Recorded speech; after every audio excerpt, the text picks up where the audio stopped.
ಭಾರತದ ಪ್ರಧಾನಿ ನರೇಂದ್ರ ಮೋದಿಯನ್ನ ಅಮೆರಿಕ ಅಧ್ಯಕ್ಷ ಡೊನಾಲ್ಡ್ ಟ್ರಂಪ್ ಹಾಡಿ ಹೊಗಳಿದ್ದಾರೆ. ಮೋದಿ ತುಂಬಾ ಸ್ಮಾರ್ಟ್ ಮ್ಯಾನ್, ನನ್ನ ಒಳ್ಳೆ ಸ್ನೇಹಿತ ಕೂಡ ಹೌದು. ಇತ್ತೀಚೆಗೆ ಅವರು ಅಮೆರಿಕಕ್ಕೆ ಭೇಟಿ ನೀಡಿದಾಗ ನಾವು ತುಂಬಾ ಒಳ್ಳೆ ಚರ್ಚೆ ನಡೆಸಿದ್ವಿ. ಇದು ಭಾರತ ಮತ್ತು ನಮ್ಮ ದೇಶದ ನಡುವೆ ಉತ್ತಮ ಬಾಂಧವ್ಯಕ್ಕೆ ಕಾರಣವಾಗಲಿದೆ ಅಂತ ನಾನು ಭಾವಿಸ್ತೀನಿ. ಇದೆಲ್ಲದಕ್ಕಿಂತ ಮುಖ್ಯವಾಗಿ ಭಾರತ ಒಬ್ಬ ಶ್ರೇಷ್ಠ ಪ್ರಧಾನಿಯನ್ನ ಹೊಂದಿದೆ ಅಂತ ಬಣ್ಣಿಸಿದ್ದಾರೆ.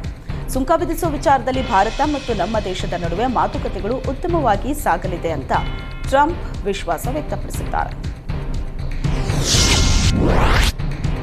ನಾಗ್ಪುರದಲ್ಲಿರುವ ಆರ್ಎಸ್ಎಸ್ ಕಚೇರಿಗೆ ಪ್ರಧಾನಿ ನರೇಂದ್ರ ಮೋದಿ ಭೇಟಿ ನೀಡಲಿದ್ದಾರೆ.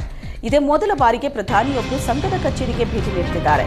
ಸ್ಮೃತಿ ಮಂದಿರದಲ್ಲಿರೋ ಆರ್ಎಸ್ಎಸ್ ಸಂಸ್ಥಾಪಕ ಡಾಕ್ಟರ್ ಕೆಬಿ ಹೆಡಗೇವಾರ್ ಹಾಗೂ ಎರಡನೇ ಸಂಘಚಾಲಕ ಗುರುಜಿ ಗೋಳವಲ್ಕರ್ ಸ್ಮಾರಕಕ್ಕೆ ಮೋದಿ ಗೌರವ ಸಲ್ಲಿಸಲಿದ್ದಾರೆ.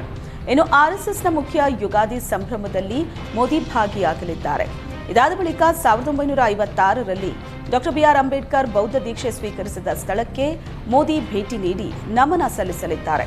ನಂತರ ಮಾಧವ ನೇತ್ರಾಯ ಕಣ್ಣಿನ ಸಂಸ್ಥೆ ಮತ್ತು ಸಂಶೋಧನಾ ಕೇಂದ್ರ ನವೀನ ಕಟ್ಟಡಕ್ಕೆ ಮೋದಿ ಶಂಕುಸ್ಥಾಪಿಸಲಿದ್ದಾರೆ. ಪ್ರಬಲ ಭೂಕಂಪದಿಂದ ಮಯನ್ಮಾರ್ ಹಾಗೂ ಥೈಲ್ಯಾಂಡ್ ಅಕ್ಷರಶಃ ಸಂಪೂರ್ಣ ನಲುಗಿ ಹೋಗಿದೆ. ಭೂಕಂಪದ ತೀವ್ರತೆಗೆ ತತ್ತರಿಸಿರುವ ಮಯನ್ಮಾರ್ಗೆ ಭಾರತ ಸಹಾಯ ಹಸ್ತ ಚಾಚಿದೆ. ಆಪರೇಷನ್ ಬ್ರಹ್ಮ ಹೆಸರಿನ ಕಾರ್ಯಾಚರಣೆ ಮೂಲಕ ಭಾರತದ ನೆರವಿಗೆ ಧಾವಿಸಿದೆ. ಭೂಕಂಪ ಪೀಡಿತ ಪ್ರದೇಶಕ್ಕೆ ಸೇನಾ ವಿಮಾನಗಳ ಮೂಲಕ 15 ಟನ್ ಪರಿಹಾರ ಸಾಮಗ್ರಿ ಭಾರತ ಕಳಿಸಿದೆ.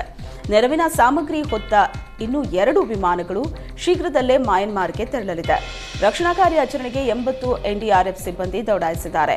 ಭಾರತದಿಂದ 118 ಫೀಲ್ಡ್ ಆಸ್ಪತ್ರೆ ವೈದ್ಯಕೀಯ ಸಿಬ್ಬಂದಿ ಮತ್ತು 2 ನೌಕಾಪಡೆ ಹಡಗು ರವಾನೆ ಆಗಲಿದೆ.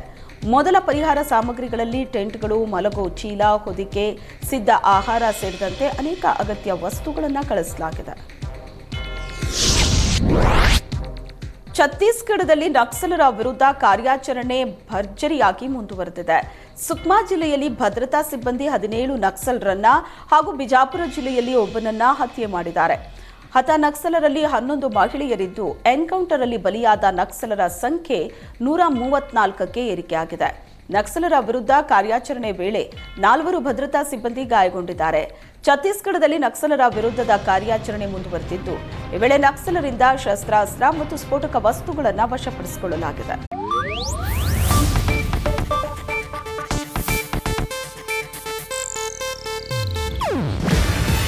ಇದು ಏಷ್ಯಾನೆಟ್ ನ್ಯೂಸ್ ನೆಟ್ವರ್ಕ್ ಪ್ರಸ್ತುತಿ.